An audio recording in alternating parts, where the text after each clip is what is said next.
Bonsoir tout le monde et merci d'être là. Ce soir, je vais vous présenter comment vous pouvez décupler l'effet de la générosité. Mais avant ça, je vais essayer de me présenter rapidement. Voici une photo de moi de quand j'avais 11 ans. Bien que parmi mes proches, il y avait des personnes qui étaient dans le secteur de l'ingénierie, quand j'ai découvert qu'il y avait un métier qui utilisait à la fois la logique et les normes pour essayer de résoudre les problèmes, c'est quelque chose qui m'a motivé. J'ai voulu partir dans cette direction-là. Et effectivement, je suis devenu ingénieur, j'ai travaillé dans différentes industries, et puis après, je suis devenu le cofondateur de Mieux Donner, et c'est dans ce cadre-là que je vous parle aujourd'hui. Je vais aborder trois points différents aujourd'hui. Principalement, ce sera que toutes les associations ne sont pas égales en termes d'impact, ce qui pousse les gens et les différentes motivations qui poussent les gens à donner effectivement, efficacement. Et enfin, qu'est-ce que nous pouvons faire, quelles actions nous pouvons prendre. Et commençons sur le premier sujet qui est parler de l'impact des associations. Et je vais commencer par définir ce que c'est l'impact, indifféremment appelé impact social. L'impact, c'est un terme qui est très large, parce qu'en soi, si on change la couleur des murs d'une école, c'est un impact. Mais moi, quand je parle d'impact, j'essaie de parler de choses qui sont concrètes, qui sont des impacts finaux désirés. Par exemple, des choses comme l'amélioration du bien-être, comme des vies sauvées, comme une réduction de la souffrance. Et j'évite de m'arrêter sur des résultats intermédiaires. Certaines associations, par exemple, vont dire que leur impact, c'est distribuer 2 millions de livres. Et j'avais de me poser la question, 2 millions de livres à 2 millions de personnes, est-ce que ces personnes savaient lire? Est-ce que ces personnes avaient déjà accès à des livres? Est-ce que le fait d'avoir distribué ces livres, ça leur a permis plus d'opportunités, plus d'années à l'école, plus de chances à l'université? Et donc, au final, quand je parle d'impact, c'est bien de parler de quelque chose qui a de la valeur en soi. Il y a la notion de contrefactuel qui est aussi très importante, qui est en fait essayer de comparer un monde où on n'a pas fait l'intervention avec le monde où on a fait l'intervention. Et notre impact, c'est bien la différence qu'il y a entre ces deux mondes-là. Et aussi, vu que l'impact, ça peut être une notion qui est assez large, c'est assez bien d'essayer de comparer avec d'autres associations qui travaillent sur le même sujet ou au moins qui partagent le même objectif. Maintenant, je vais vous poser une question qui est selon vous, quelle variation d'impact peut-on s'attendre entre une association moyenne et une des meilleures associations? L'unité, ça peut être des vies sauvées, des années de scolarisation par rapport au coût qu'a l'intervention. Vous pouvez me marquer dans le chat, à votre avis, quelle est cette variation. Si vous la connaissez déjà, vous pouvez essayer de marquer, selon vous, la perception qu'ont les gens de cette variation. Je vous laisse 10 secondes pour réfléchir à cette question. À votre avis, à quel point une asso moyenne par rapport à une des meilleures associations, donc souvent les unités qui sont juste en dessous, quelle variation il y a entre les deux. Et je vais commencer avec un exemple, avant de vous donner la réponse, sur le sujet de la santé dans les pays en développement. Donc la Banque mondiale a regardé différentes interventions et regardé par rapport au coût de l'intervention, combien cela permettait d'années de vie en bonne santé. Les années de vie en bonne santé, c'est une unité qui est régulièrement utilisée à la fois dans le domaine académique, dans certaines associations et même, par exemple, à l'échelle des gouvernements pour déterminer certaines politiques publiques. Donc, par exemple, ils se sont rendus compte que amener et installer de l'eau courante pour 1 000 euros, ça permettait de donner 6 mois supplémentaires de vie en bonne santé, quelque chose de positif en soi. Mais par exemple, si on compare à la chloration, donc donner des pastilles de chloration pour prendre de l'eau potable, et cela permet d'aider 10 fois plus. Bon, on se dit que on peut comprendre, par exemple, que dans des villages très isolés, mais ça coûterait énormément de mettre en place des réseaux d'eau potable, alors qu'en donnant des pastilles de chloration, on peut toucher beaucoup plus de villages. Enfin, je compare là une troisième intervention qui est donner des pastilles de zinc, qui sont un complément alimentaire très utile pour lutter contre des effets secondaires de la malnutrition. Et là, on voit qu'il y a encore plus d'années de vie en bonne santé. Ça, c'est toujours par rapport au même coût. Donc, quand on voit 3 interventions comme ça, on se dit, ben, j'aurais une préférence naturelle pour donner le zinc, mais c'est aussi pour ça que c'est important d'avoir en tête un état de l'art complet sur quelles interventions peuvent exister sur ce même sujet, qui est dans les mêmes pays. On peut voir que, par exemple, le donné de l'artésunate, qui est un médicament qui permet de lutter contre, de lutter contre le paludisme et enfin d'égaler la maladie du paludisme, on voit que c'est un impact encore d'un ordre de grandeur encore supérieur. Euh, et là, quand on commence à voir des choses comme ça, on peut se dire qu'en fait, on pourrait classer les interventions de la moins efficace à la plus efficace et voir l'impact qu'aurait chacune de ces interventions. Et si on fait ça sur un grand nombre d'interventions, on se rend compte que la variation d'impact, on est à x100 entre une association moyenne et une des meilleures associations. Et donc là, c'est travaillant sur le même sujet. Quelques points intéressants. Déjà, on peut remarquer que malheureusement, alors que toutes les interventions paraissent bonnes sur le papier et partent de bonnes intentions, et c'est des gens bien intentionnés qui les mettent en place, mais quand on se met à les mesurer, et des fois, on peut se rendre compte que certaines d'entre elles ont des effets négatifs. C'est-à-dire que on investit dans quelque chose et quand on se met à le comparer avec si on n'avait pas fait l'intervention, on se rend compte que les gens sont en plus mauvaise santé après, ce qui est quand même très dommageable pour les personnes bénéficiaires. En fait, on se rend compte aussi que si on choisit un peu en suivant notre instinct ou au hasard parmi les différentes interventions, on a quasiment autant de chances de faire du mal à des personnes que trouver une session qui ne serait-ce que 10 fois moins bien que les meilleures interventions qui existent sur un sujet. Et en fait, ce x100, ce n'est pas uniquement par rapport à ce sujet précisément, ça se reproduit dans d'autres types de pays et ça se reproduit même sur des sujets différents comme le changement climatique ou les années d'école permises par rapport à une certaine somme d'argent. Et en fait, donc peut-être pas aujourd'hui avec les personnes qui étaient présentes, mais si on demande au public, à une grande audience, quelle est selon vous la variation d'impact entre les assos moyennes et les meilleures associations, les gens pensent qu'il y a 50% d'écart entre les deux, soit 1,5. C'est-à-dire qu'ils pensent que une asso moyenne, ça doit à peu près faire ça, et les meilleures des associations doivent plutôt faire ça en termes d'impact, alors que comme vous venez de le voir, l'impact de l'asso moyenne, il est plutôt là, et celui des meilleures associations, c'est juste là. Ce qui veut dire que si on choisit une asso moyenne, si on a un intérêt pour un sujet en particulier, qu'on choisit une asso moyenne plutôt qu'une meilleure association, d'une certaine manière, on gaspille 99% de l'impact qu'on pourra avoir. Et en fait, si c'est aussi important de mesurer pour moi, selon moi, c'est parce que je considère que c'est mieux d'aider plus que d'aider moins. Et je tiens vraiment à améliorer la vie des personnes qu'on essaie d'aider. Et c'est pour ça que mesurer, c'est réellement important. Mais comme vous le voyez, il y a quand même un grand biais. Les personnes ont l'impression que les variations d'impact sont bien moindres. Et si on essaie de s'interroger d'où ça vient, il y a différentes explications sur les personnes qui ont fait des recherches sur le sujet. Une des premières explications, c'est une confusion avec les frais de fonctionnement. Là, je vais me permettre une petite aparté sur les frais de fonctionnement. Donc, les frais de fonctionnement, c'est tout ce qui ne correspond pas à la raison sociale de l'association. Typiquement, ça peut être les salaires des personnes, les frais des logiciels qu'ils utilisent, des locaux dans lesquels qu'ils louent. Ça, c'est ce qu'on appelle généralement les frais de fonctionnement. Et c'est une notion qui est très souvent regardée. Et moi, le premier, il y a quelques années, c'est quelque chose que je voulais regarder, que je voulais le plus petit possible. Mais en fait, la recherche a montré qu'il n'y a pas de corrélation entre les frais de fonctionnement et l'impact ou l'efficacité qu'ont les associations. Et en fait, si on essaie de choisir une pizza et qu'on veut trouver la meilleure pizza, on va regarder quelle pizza a bon goût et combien elle coûte, et on va regarder ces deux critères-là et c'est tout. On ne va pas se demander quel salaire va au cuisinier, combien coûtent les frais d'électricité ou combien ils paient leur kilo de tomates. Ce pas des sujets qu'on regarde, on essaie juste de regarder au final, et donc pour revenir sur les associations, mais quels impacts elles font et quel coût elles ont pour faire ça. Et d'ailleurs, il y a même des effets négatifs par rapport à ces frais de fonctionnement et de trop mettre la lumière dessus. C'est que certaines associations vont faire en sorte de couper leurs frais de fonctionnement, des fois au dépend de l'impact de ce qu'elles font.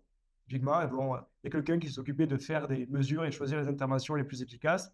Ils disent, oh, mais ça fait partie des frais de fonctionnement. Si on vire cette personne, on aura moins de frais de fonctionnement. C'est vrai, mais peut-être que vous aiderez 2, 4, 100 fois moins de personnes.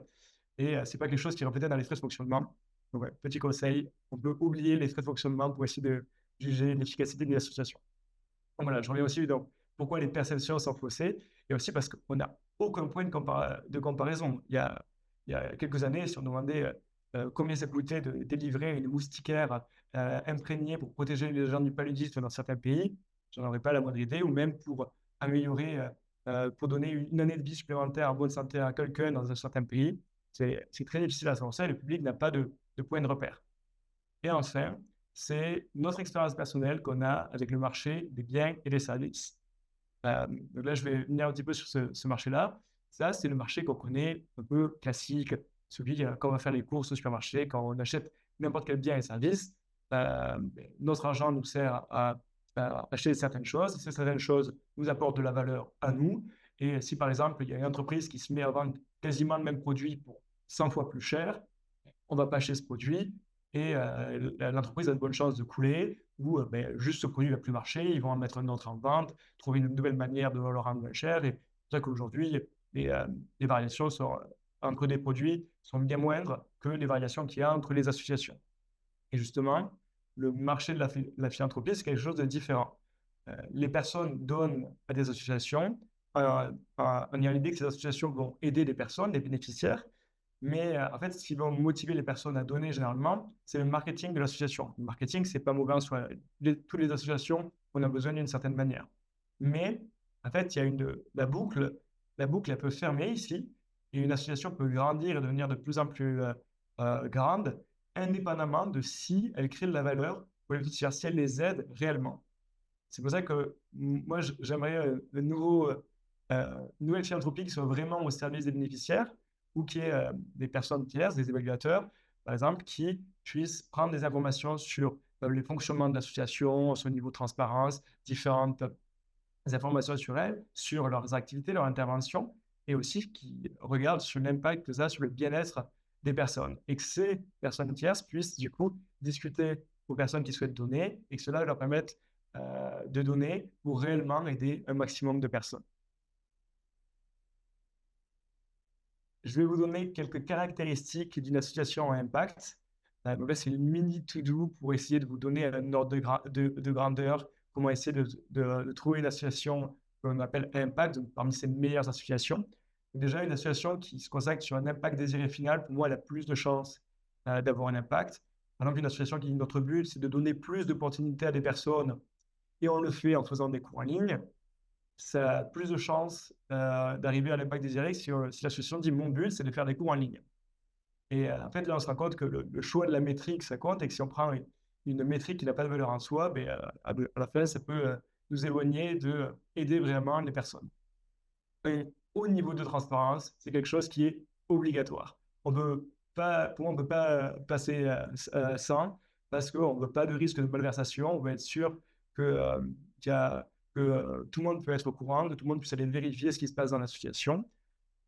Autre point important, avoir une théorie du changement. Donc, une théorie du changement, essayer de lister les actions qu'ont l'association, les résultats intermédiaires qu'elles espèrent avoir avec ces actions, et en fait les relier jusqu'à notre impact final désiré, comme améliorer la santé des personnes, réduire la souffrance des animaux, ce type d'impact-là.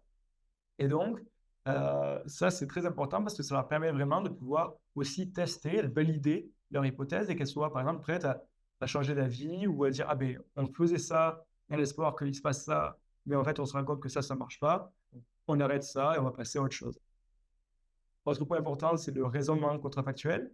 Si une association se met à distribuer des amulettes magiques pour lutter contre le rhume et qu'elle se met à mettre en avant que 95% des gens qui reçoivent les amulettes guérissent du rhume en 2 semaines, on se rend compte assez facilement que ça ne marche pas et ça peut prêter à sourire. Et il ne faut pas oublier que dans le graphe de tout à l'heure, on a pu se rendre compte que quasiment la moitié des associations n'avaient aucun impact par rapport aux meilleures associations. Donc, c'est vraiment important d'essayer de comparer le monde où l'intervention arrive et le monde où l'intervention n'arrive pas. Autre point qui apporte de la crédibilité, une forme de concordance, c'est les évaluations indépendantes. D'autres personnes qui puissent vérifier l'impact de ces associations, ce qu'elles font. Les associations elles-mêmes, comme ces évaluateurs, peuvent mesurer leur impact final et essayer d'avoir un maximum de rigueur scientifique pour faire ça. Et enfin, il faut un coût efficacité élevé, c'est-à-dire qu'on puisse se dire que chaque nouveau don à cette association a des bonnes chances d'avoir un énorme impact. Bon, ça fait beaucoup de choses à vérifier, ça fait beaucoup de boulot. Je compte pas que chaque personne qui souhaite donner se mette à regarder toutes ces informations-là. Et heureusement, il existe des différents évaluateurs indépendants qui ont une méthode qui est vraiment scientifique, qui est pragmatique, qui est systématisée au maximum. Ils ont aussi un niveau de transparence et de vérifiabilité qui est très haut. Globalement, vous pouvez trouver tous les feuilles de calcul, toute leur analyse sur leur site internet, et aussi ils sont ouverts à chaque critique. Vous pouvez vraiment regarder chaque ligne de détail. C'est des centaines de milliers d'heures de travail au total. Et on peut vraiment dire, ah oui, mais là, il y a une nouvelle étude scientifique qui a permis de dire ça. Donc, ils sont vraiment ouverts et on cherche toujours une idée de comment, comment se rapprocher le plus d'aider un maximum de personnes en utilisant la méthode scientifique.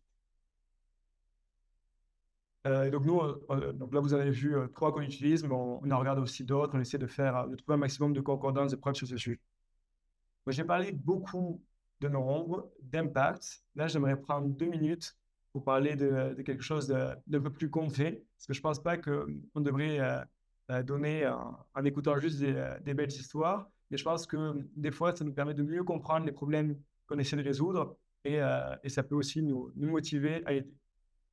Donc là, je vais vous parler de Abdul. Donc Abdul a 4 ans, il vient de Matala, un village au nord-est de Bamako, au Mali, et il a une santé extrêmement fragile.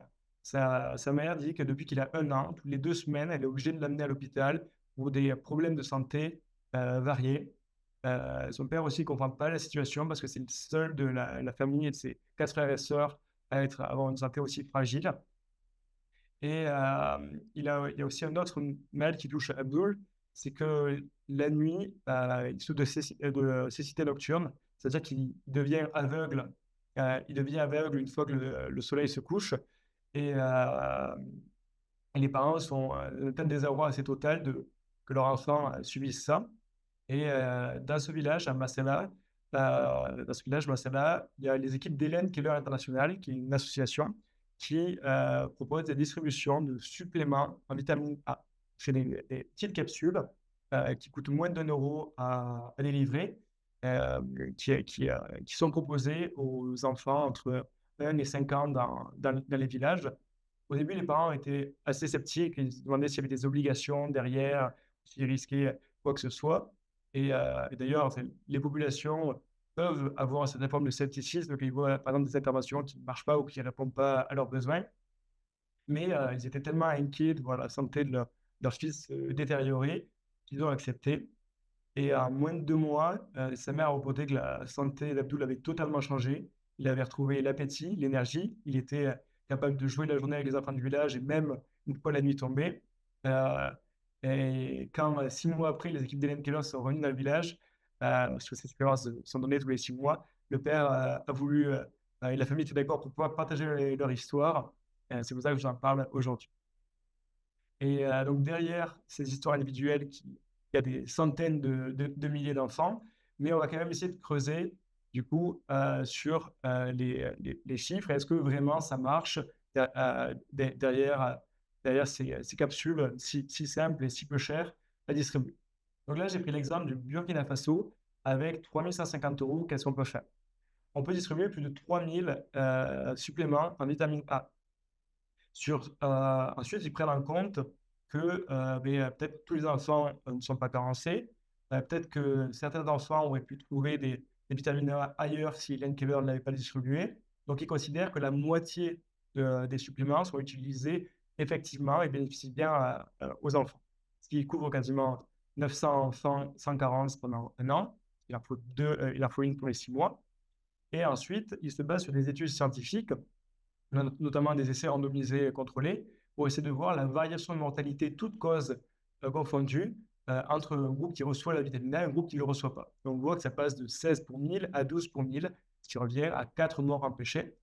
Et ensuite, ils se disent, et voilà, là, ces études, elles sont multiples, mais peut-être qu'elles ne se reproduiront pas maintenant parce que la maladie peut avoir changé avec le temps, ou peut-être que c'est dans des régions différentes. Donc, ils choisissent de prendre un nombre plus conservateur et que ça fait au final une vie sauvée. J'aimerais peut-être quand même mettre en perspective ce nombre-là. Sur la gauche, vous pouvez voir la valeur statistique d'une vie en France et combien le gouvernement est généralement prêt à mettre, à payer pour sauver une vie en France. Et à côté, c'est le coût pour sauver une vie au Burkina Faso avec ce programme. Et donc là, on voit que les besoins non couverts dans les pays où les personnes sont les plus démunies sont gigantesques et extrêmement simples à couvrir, ce qui fait qu'on peut avoir un impact énorme en orientant nos dons vers les personnes les plus démunies. Donc, qu'est-ce qu'on a vu sur cette partie-là? Que l'impact, c'était bien de parler d'impact finaux désirés, des choses qui ont une réelle importance, comme le bien-être, des vies sauvées, des animaux qui ne souffrent pas, que ou des tonnes de CO2 aussi, où on a aussi vu que les différents impacts, on a tendance à les minimiser alors qu'elles sont gigantesques. Moi, gardez en tête le x100 entre une asso moyenne et une des meilleures associations.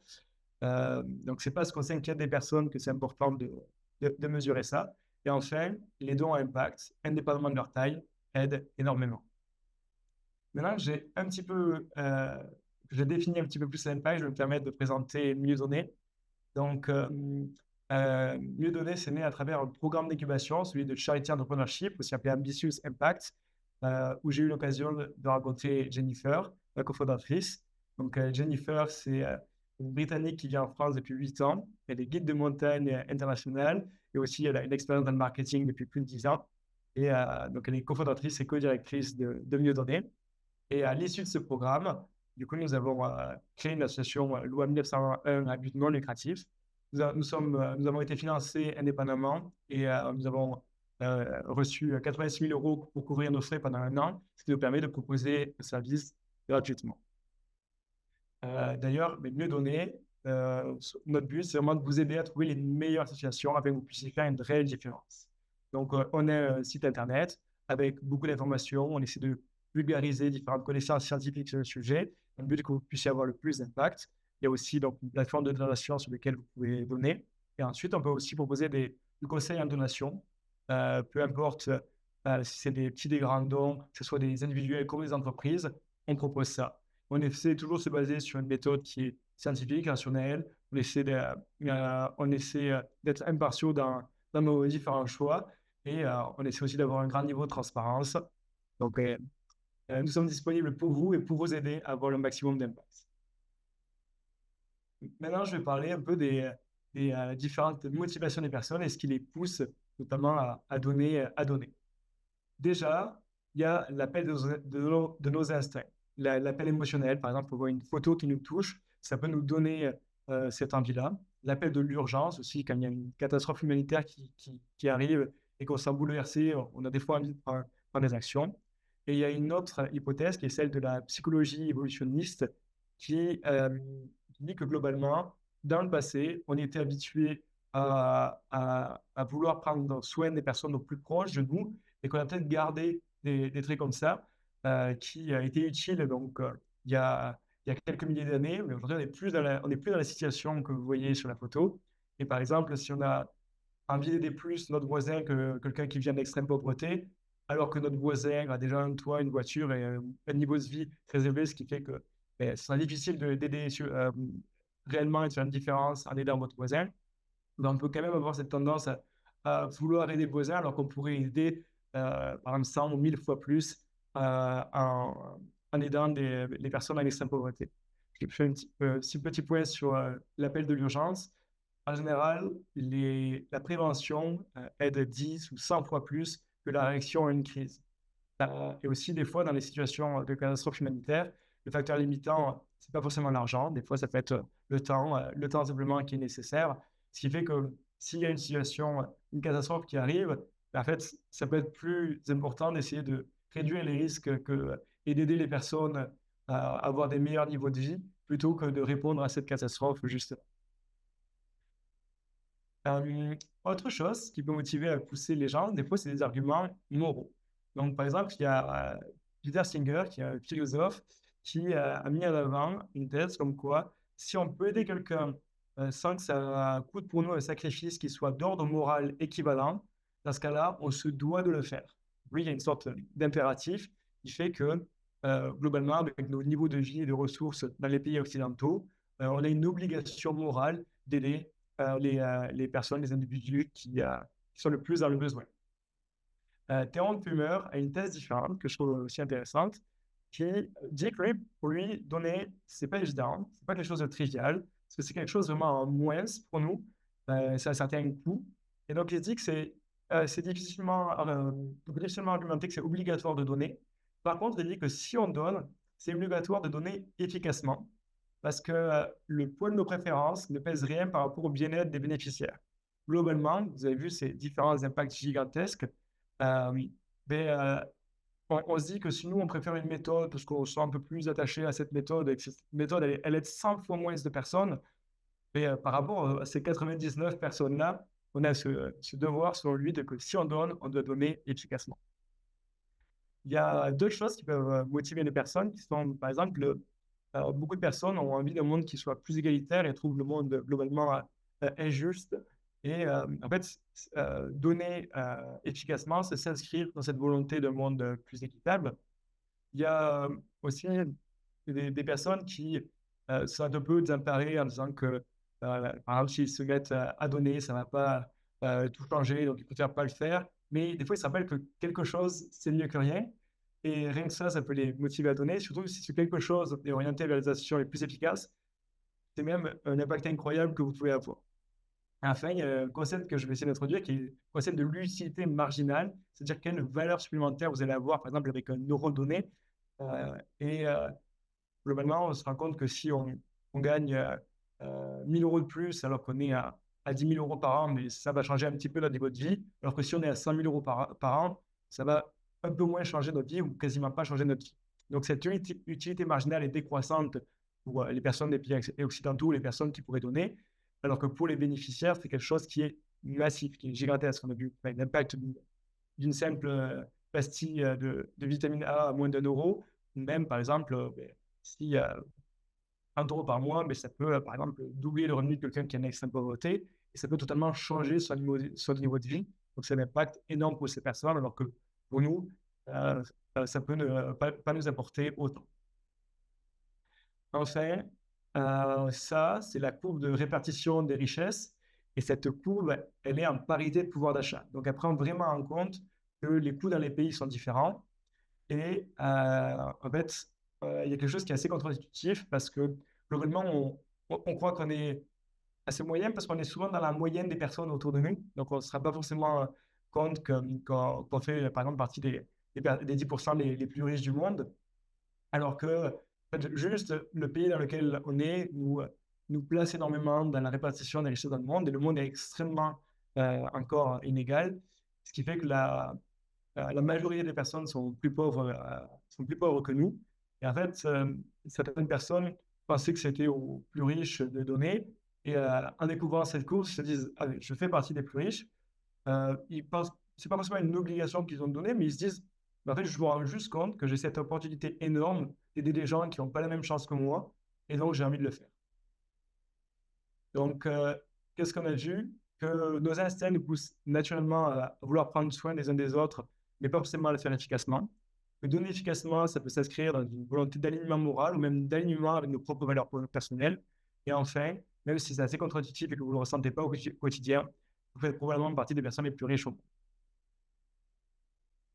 Maintenant, on va parler de passer à l'action. Qu'est-ce qu'on peut faire?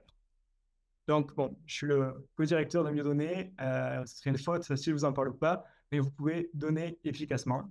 Donc, à travers le site de Mieux Donner, on a sélectionné des causes qui, pareil, permettent d'avoir un très haut impact sur le sujet. Et à l'intérieur, les meilleures méthodes et les meilleures associations qui déploient ces méthodes sont sur le site. Et donc, vous pouvez soutenir ces associations, sachant que par conseil, on est capable de parler de bien plus d'associations. Donc, si vous voulez discuter avec nous ou avec moi, ben, je suis toujours disponible pour parler de ça. Alors, il y a aussi la possibilité de bénéficier d'une réduction fiscale pour certaines de nos associations. Ça représente 66% du don qui est réduit de vos impôts sur le revenu jusqu'à 20%. Et en fait, pour le même coût pour vous, ça vous permet de tripler votre impact. Et je vais juste repréciser quelque chose, on a choisi des associations qui fait que chaque don supplémentaire compte réellement. Et des dons supplémentaires, c'est vraiment des animaux qui seront épargnés d'élevage. C'est des capsules qui sont données à des enfants qui ne les auraient pas reçues autrement. C'est des moustiquaires, des vaccins qui seront distribués. Donc, vraiment, chaque don compte. Je vais aussi parler de l'engagement des 10%. Donc, c'est quelque chose que j'ai découvert il y a 1 an et demi, qu'il y avait des personnes qui donnaient 10% de leurs revenus à des associations à haut impact. Quand j'ai découvert ça, moi, enfin, j'ai toujours senti moi que j'avais envie d'aider les autres. Et je me suis dit que je pourrais très certainement vivre confortablement avec 90% de mes revenus et que ces 10%-là, ils ne seraient pas gaspillés, mais ils iraient là où ils pourraient faire la plus grande différence, là où ils peuvent aider le plus de personnes. Et donc, c'est comme ça que j'ai pris l'engagement des 10%. Mais je ne suis pas le seul. Il y a plus de 9000 personnes à travers le monde qui ont pris cet engagement. Et donc, c'est à la base, il y a 10 ans, c'était Giving What We Can qui avait créé cet engagement des 10%. Et aujourd'hui, sur le site de Mieux donc en partenariat avec eux, vous pouvez prendre cet engagement des 10% dès aujourd'hui. Si c'est quelque chose qui ne vous correspond pas actuellement, vous avez la possibilité de prendre un engagement de test. Donc, c'est vous engagez à donner un certain pourcentage de vos revenus à des associations pendant un temps limité. Et donc, par exemple, ça peut être, OK, j'aime bien l'idée, je comprends ça, ça résonne un petit peu en moi, je ne sais pas si je suis prêt à faire le pas des 10%. Je vais m'engager à donner 3% de mes revenus sur 12 mois et je vais voir comment je me sens après avoir fait ça. Et je vais essayer d'illustrer ça avec quelqu'un qui aurait un salaire moyen en France, qui se mettrait à donner 10% de ses revenus à des associations à fort impact. J'ai choisi 3 associations du site de Mieux Donner pour illustrer cet impact, comprendre ce que ça ferait. Ça ferait plus de 1000 personnes qui seraient protégées du paludisme pendant 2 ans. Ça serait des milliers d'animaux qui seraient épargnés de l'élevage intensif et de grands de souffrance. Plus de 1000 enfants qui seraient couverts en carence en vitamine A pendant 1 an et des centaines de tonnes d'émissions de CO2 qui seraient évitées. En fait, vous pourriez avoir cet impact chaque année en prenant l'engagement des 10%. Autre chose qui est vraiment pour important, il ne devrait pas y avoir de tabou sur la générosité. Ça nous arrive, c'est naturel de parler d'argent, on en parle souvent sur des vacances ou le coût de certaines choses qu'on a achetées. Et je pense que c'est aussi OK de parler des donations. Il y a un peu cette idée que le don, ça doit être un sacrifice, quelque chose où on ne doit surtout pas tirer le moindre effet positif. Moi, je ne partage pas cette vision. Je me dis qu'on peut donner parce qu'on a envie d'aider les autres, mais aussi parce que ça nous fait plaisir de donner ou parce qu'on se sent bien et qu'on considère que c'est la chose juste à faire. Et même si on peut avoir certaines formes de reconnaissance en donnant, ben, ça peut faire partie. Et on peut même avoir espoir que ça motive d'autres personnes à donner. D'ailleurs, si vous motivez d'autres personnes à donner, d'autres personnes à prendre le même engagement que vous, ben, ça vous permet de doubler votre engagement. Il y a aussi la possibilité de devenir un peu un porte-parole des dons à impact. Par exemple, en fait, quand vous en parlez autour de vos proches, de vos collègues, ben, vous avez une chance de contacter, de discuter avec beaucoup de personnes. Mais même d'ailleurs, si ces personnes sont intéressées ou ont déjà l'habitude de donner et ne sont pas familiers avec ce concept-là, vous pouvez aussi les envoyer vers moi. Pareil pour les entreprises, si elles cherchent des conseils en donation ou être accompagnées pour ces sujets selon leurs valeurs et leurs principes, je suis toujours disponible pour discuter avec elles. Donc, on a vu que en donnant efficacement, on peut avoir un impact extraordinaire, qu'il y a peut-être un désengagement à donner qui pourrait vous convenir. Et ensuite, je leur ai dit, il ne faut pas de tabou avec la générosité. Donc, aujourd'hui, qu'est-ce qu'on a vu? Qu'en termes d'impact, toutes les associations ne sont pas égales. Leur impact peut varier énormément et même le choix de la cause peut aussi impacter l'impact. Ensuite, les raisons et motivations de donner efficacement peuvent être nombreuses. Et en donnant efficacement, vous pouvez avoir un impact extraordinaire. Je suis disponible maintenant pour vos questions, vos remarques, vos retours.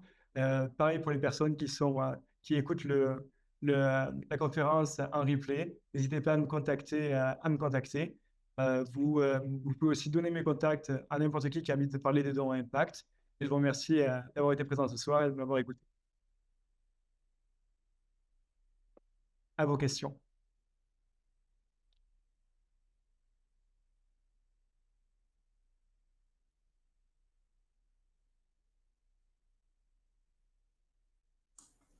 Alors, je vais arrêter de partager mon écran peut-être, même si ça serait pratique, mais pour pouvoir modérer, je vais arrêter le partage. Et on pourra remettre des slides si besoin. Du coup, c'est toujours pas arrêté. Voilà. Donc, n'hésitez pas à mettre vos remarques dans le chat. Moi, j'aurais peut-être une question un petit peu, mais t'as déjà commencé par te remercier, comme pas mal de monde le fait dans le chat. C'est super clair, motivant en ce qui me concerne. Et j'avais un peu préparé pendant que tu faisais défiler tes slides une question un petit peu méta qui était euh, qu'est-ce que c'est qui est quelles sont les idées qui soulèvent le plus d'objections ou les moins intuitives peut-être quand tu présentes justement ces idées, ces arguments? Est-ce qu'il y a des choses qui surprennent particulièrement et éventuellement qui lèvent des objections ou simplement qui surprennent? Ouais, je pense que quelque chose qui revient souvent, c'est le fait que, à titre individuel, on ne peut pas avoir d'impact, que c'est une goutte d'eau dans l'océan et que dedans, on ne peut pas avoir un grand impact. Et en fait, quand on regarde alors, c'est sûr que si vous vous mettez à donner, vous n'allez pas changer la courbe de l'extrême pauvreté, elle ne va pas changer après que vous ayez donné. Par contre, ça va réellement changer la vie de dizaines ou de centaines de personnes. C'est des familles dont leur vie va être changée par vos donations. Donc, voilà, et cette idée de ah, je ne peux pas changer le monde, oui, mais vous pouvez changer une partie du monde à votre échelle. Et donc, ça permet d'avoir un impact réel. Je pense que c'est une des oppositions. Après, il y a aussi des fois des personnes qui disent ben, ok, mais je comprends qu'il y a des associations qui aident un grand nombre de personnes. Moi, je préfère donner à des associations qui sont très proches de moi. Et donc là, enfin, très bien, le mieux donner, c'est pas une façon de donner, elle est meilleure. C'est si vous voulez avoir un impact, il y a des meilleures façons de donner pour avoir un impact positif sur ce monde. On est prêt à vous accompagner sur ces sujets-là.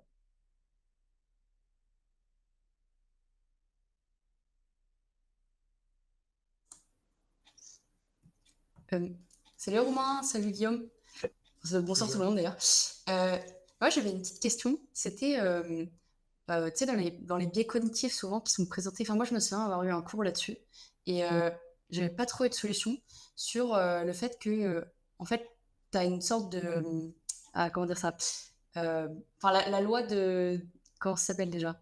Enfin, la loi de proximité un petit peu, qui fait que, par exemple, quand il y a une catastrophe qui se passe loin de chez toi, etc., tu as tendance à moins te sentir concerné que quand c'est proche de chez toi, etc. Euh, et il y a d'autres biais cognitifs qui font aussi que, je sais pas, mais s'il y a des différences culturelles apparentes avec les personnes à qui tu veux donner, etc., tu vas peut-être moins être enclin à donner facilement. Mm. Surtout que, comme tu l'as dit, il y a un coût à donner. Et du coup, c'était dans les moyens de communication. Est-ce que toi, tu as trouvé est-ce que vous avez des moyens de communiquer là-dessus qui, qui nudge un peu les gens enfin, vis-à-vis de ça ou... Voilà. Je pense que quelque chose qui est important, c'est de demander aux gens, en fait, qu'est-ce qu'ils souhaitent accomplir. En fait, leur proposer vraiment de réfléchir à ben, qu'est-ce qui t'intéresse, qu'est-ce que tu as envie d'améliorer dans ce monde. En fait, si les gens prennent un peu cette étape plus de réflexion, ils disent, ben voilà, moi, je veux ben, réduire les souffrances, je veux qu'il y ait plus de gens qui sont en bonne santé. En fait, quand ils définissent un petit peu un objectif, là, ensuite, ils peuvent passer outre leur biais et être un peu en confiance que, ben, par exemple, en donnant à cette association, mais c'est la manière qu'ils vont leur répondre au mieux à leurs valeurs. Et d'ailleurs, il y a aussi une étude assez intéressante qui avait été faite par Chris Anderson, qui est le directeur de TED, et qui s'était rendu compte que ils avaient donné plein d'argent à plein de personnes, et puis après, ils avaient demandé où est-ce qu'ils avaient dépensé leur argent, et à quel point les personnes étaient satisfaites de là où ils avaient dépensé leur argent. Et par exemple, ils se sont rendus compte que après coup, les gens étaient plus heureux et plus satisfaits d'avoir dépensé leur argent internationalement que nationalement, que à des gens proches d'eux. Et il y a un peu a posteriori, en fait, on est naturellement en train de faire ça, mais si on fait un pas de côté et qu'on réfléchit à qu'est-ce qui compte pour nous, et si on réfléchit à ce qui compte pour nous et qu'on prend des décisions en fonction de ça, ben, ça nous permet de nous sentir bien en adéquation avec nos valeurs personnelles. Donc voilà, je dirais, le pas de côté, c'est ce qui peut aider les personnes à penser comme ça. Trop cool, merci beaucoup. Je- on a eu dans le chat quelques questions. La première, je crois, que j'ai vue, moi, c'est à propos des 10%. C'est Valentin qui demandait, à propos des 10%, tu as cité des exemples sur différents types d'interventions. Est-ce que c'était cumulé ou c'était des exemples indépendants? Non, c'est juste avec 10%.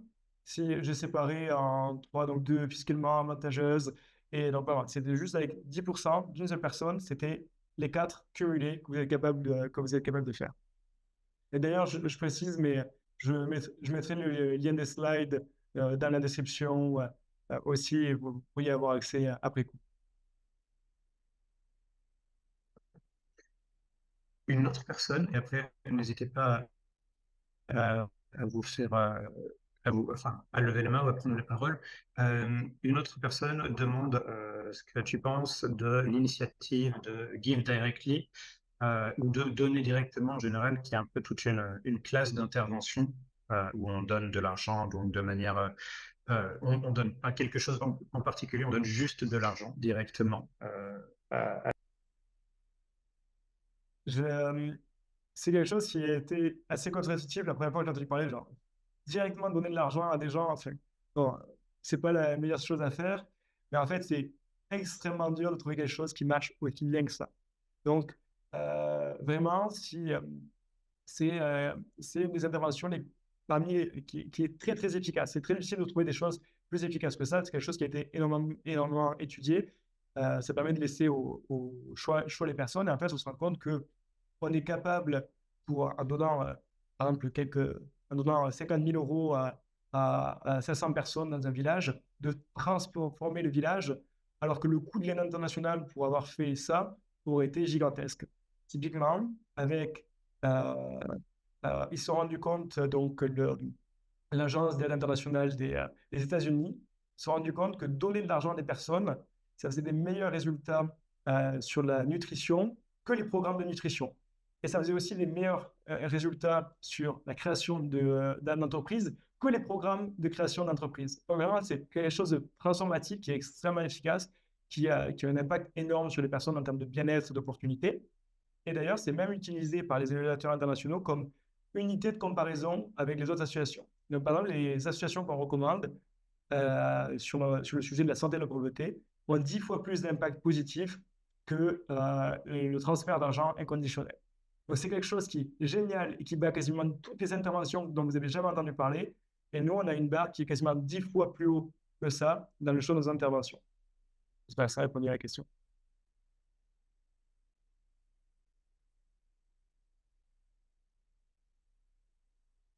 Euh, Moi, j'ai une question.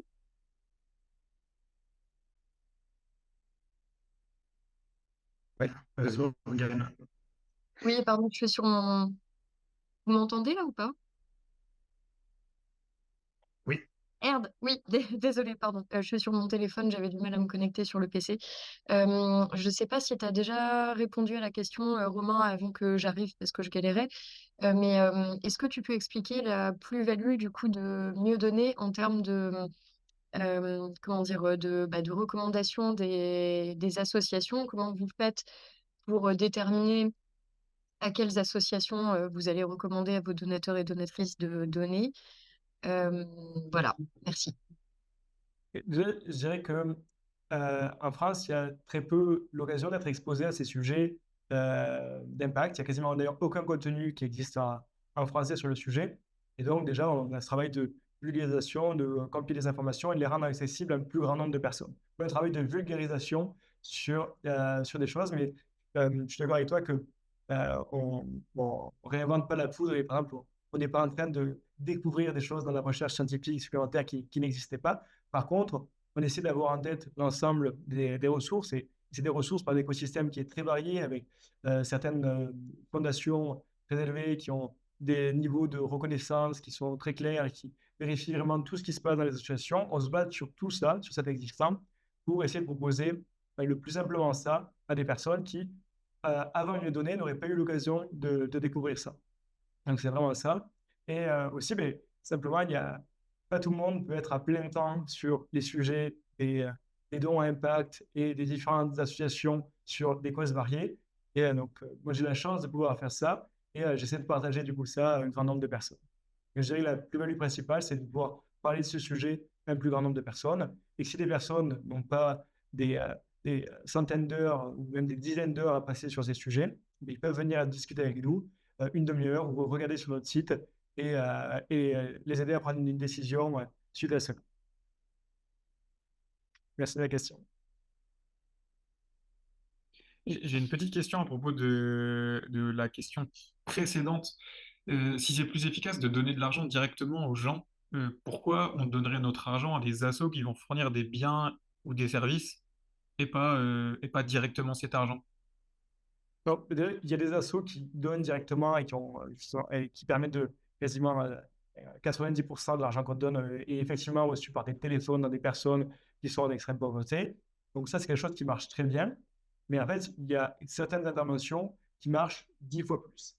Mais par contre, si tu as encore en tête les cours des distributions, donner de l'argent directement, c'est parmi les choses les plus efficaces. D'ailleurs, je dis x10, mais avec certaines personnes, certaines valeurs morales différentes, il y en a qui disent que c'est x5, etc. Mais des interventions qui aident encore plus les gens que leur donner de l'argent. Et ça, c'est même quand on leur demande, c'est avec des entretiens avec les personnes, avec les bénéficiaires, s'ils préfèrent avoir tel avantage de santé pour leur système ou telle chose. On peut vraiment leur poser la question aux gens. Et avec ça, mais il semble que ça a 10 fois plus d'impact positif sur le bien-être, sur la santé des personnes, de faire certaines interventions plutôt que donner de l'argent.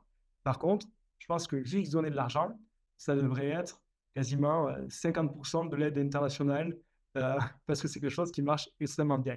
Mais en général, on a un peu ce biais de vouloir se dire non, mais moi je suis plus intelligent, je vais avoir la bonne idée pour aider les gens. C'est très compliqué d'avoir des très bonnes idées. Il y a quelques associations, par exemple, c'est qu'on met en avant sur notre site, mais il y en a d'autres qu'on connaît qu'on a espoir qu'elles aident encore plus que de donner de l'argent. Mais en fait, c'est déjà bien meilleur que la plupart des associations qu'on connaît déjà. Je ne sais pas si on reste la question, c'était comment ça fait qu'il y a des associations encore mieux que ça et pourquoi on leur donne? Ben, parce qu'elles aident encore plus. Et pourquoi il y a énormément du coup, d'argent ou d'aide internationale qui vont dans des choses moins efficaces que le don d'argent inconditionnel, mais ça peut être des biais, ça peut être parce que des fois on est attaché à des programmes, parce qu'il y a des raisons émotionnelles, parce que des fois on ne mesure pas, simplement. Parce qu'on dit, je pense que j'ai la bonne idée, on va faire ça pendant des années, et finalement ça peut aider bien moins de personnes que si on avait donné de l'argent. Mais si on ne mesure pas, ou si on est attaché à des choses euh, sans vouloir prendre le prisme d'aider les personnes, ça peut créer cette différence-là. Ok, oui, je vois. C'est vrai que finalement, ça semblait logique, mais j'avais pas pensé au fait que il y avait peut-être plus efficace que juste donner de l'argent directement aux gens. Et pour le coup, c'est vrai que ça semble absolument pas intuitif que ça soit une solution efficace. Euh, même si tu donnes quelques exemples, c'est vraiment des trucs qui semblent, encore une fois, pas du tout intuitifs. Donc je comprends que les gens n'y pensent pas ou le fassent pas directement. Il y a beaucoup de personnes, même des gens qui étaient très sur la mesure, etc., qui n'y croyaient pas et qui ont besoin d'aller dans un village et de voir la transformation du village pour vraiment te dire ça. D'ailleurs, je crois qu'il y a un YouTuber, le plus gros YouTuber au monde, MrBeast, qui a fait une vidéo sur ce sujet récemment. Elle est aussi disponible en français. Si vous voulez la regarder, ça donne une idée de à quel point c'est transformatif. Mais si vous voulez regarder aussi les méta-études sur le sujet, ça change la vie des gens et ça a un impact très positif sur tous les aspects. Il y a pas de il n'y a pas de choses négatives sur d'autres formes d'addiction, autre chose comme ça. Globalement, c'est extrêmement positif pour la vie des gens. En fait, c'est des gens qui sont en extrême pauvreté, qui, depuis des années, qui pensent vraiment à qu'est-ce qu'ils pourraient faire de mieux. Et quand ils ont cet argent, qui peut être soit des fois une somme, une seule fois, ou répété sur 2 ans, mais ça leur permet de faire des investissements massifs et d'améliorer considérablement leur vie. J'ai une autre question. Après, je ne veux pas monopoliser la parole non plus, mais dans tous les exemples que tu as donnés, c'est un peu que du curatif. Et c'est vrai que c'est super facile de mesurer les effets de ça, mais où est la place de la prévention dans tout ça? Parce que tu vas donner un complément alimentaire à un petit qui a faim, ok, mais pourquoi il a faim? Et pourquoi on ne donne pas de l'argent pour changer le fait qu'il ait faim?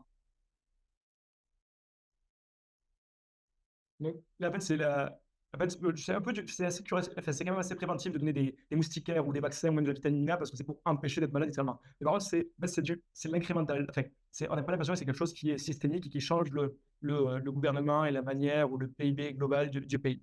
Par contre, en fait, ces interventions, déjà, personnellement, je ne sais pas comment faire pour changer le gouvernement du Burkina Faso et que ce soit un pays avec un plus grand niveau, avec des meilleures conditions de vie. Par contre, je sais que ces interventions-là, ça permet aux personnes d'avoir plus d'années à l'école, d'avoir plus de revenus dans le futur, d'être en meilleure santé. Et donc, au final, ces interventions-là font partie d'un changement plus large qui permettent de changer globalement le, comment va évoluer le pays au fur et à mesure au fil des années. Moi, je suis aussi capable de parler de certaines interventions qui essaient encore plus des sujets méta, qui essaient d'être un peu plus transformatifs, mais il faut vraiment avoir en tête que des fois, ben, ces choses incrémentales, il n'y a pas une dichotomie parfaite entre les deux. En fait, il y a un lien entre les deux. Alors, pour le coup, oui, je suis d'accord, ça reste utile, mais si on parle d'efficacité, je sais pas, pour le coup, je pense que tu es forcément d'accord, c'est forcément plus efficace d'empêcher qu'un problème se passe plutôt que de le corriger. Et donc, ça me semblerait, encore une fois, sûrement plus efficace de bosser là-dessus. Après, quand tu dis, personnellement, tu sais pas comment changer la situation au Burkina Faso, peut-être, mais il y a sûrement des gens qui se penchent, pardon, sur la question. Et je sens, parmi ces gens qui se penchent sur la question, on essaie des fois de regarder sur, voilà, moi j'essaie de faire ça, de mettre en avant une telle politique, de réduire telle corruption dans ce pays-là. Je pense que j'ai cette probabilité de succès et je pense que ça va me coûter tant de faire ça et j'espère avoir ça. Et donc en fait, on peut encore mesurer et essayer de regarder ça. Donc des fois, donc c'est ce qu'on appelle la valeur attendue d'une intervention. Et en fait, mais si je ne parle pas de cette intervention-là, c'est que soit c'est une valeur attendue qui est plus faible, donc évidemment, même si ça a des chances de réussir, d'être transformatif, mais c'est très compliqué, où il y a plein d'autres freins. En fait, ça fait aussi 50 ans qu'on essaie de faire l'aide internationale, ou même les pays eux-mêmes essaient de développer plein de choses. Donc, en fait, il n'y a pas de solution qui ont une grande chance d'avoir un potentiel d'amélioration sur le sujet. Et il y a des milliers de personnes très intelligentes qui recherchent là-dessus. Il y a des centres qui creusent ces sujets-là, mais encore, ils n'ont pas de solution où on a un bon niveau de confiance de dire qu'avec un nouvel euro donné, on est capable d'avoir encore plus d'impact en faisant ça que ça. Mais je suis toujours prêt à discuter de certains types d'interventions. Et s'il y a d'autres interventions qui se prouvent, qui pourraient aider encore plus de personnes, et qu'elles sont prouvées scientifiquement évoluées par des personnes, je serais ravi d'en parler plus souvent. Ok, je vois, merci.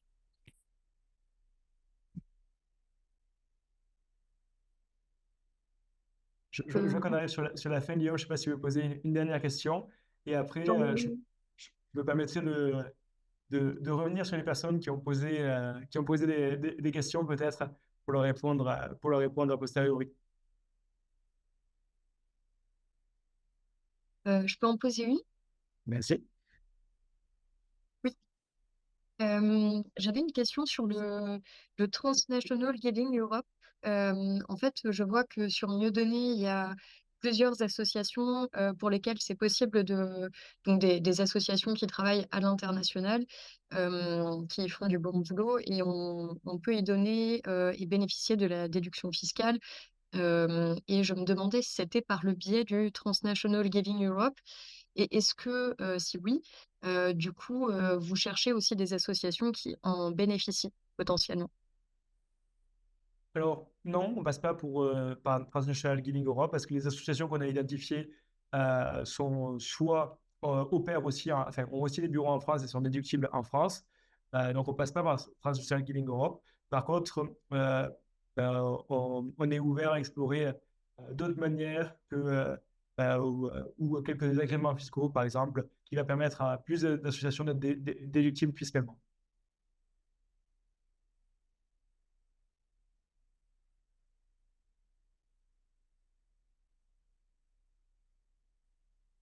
Ok. Si personne n'a une question brûlante qui risque d'intéresser absolument tout le monde, on peut clore peut-être cette session de questions-réponses et cette webconférence pour le moment. Et donc, un grand merci vraiment, pour toute cette présentation et tes réponses bienveillantes. Merci de m'avoir invité, merci d'avoir été présent et bonne soirée tout le monde. n'hésitez vraiment pas à me contacter. Bonne soirée à tous, merci pour vos retours.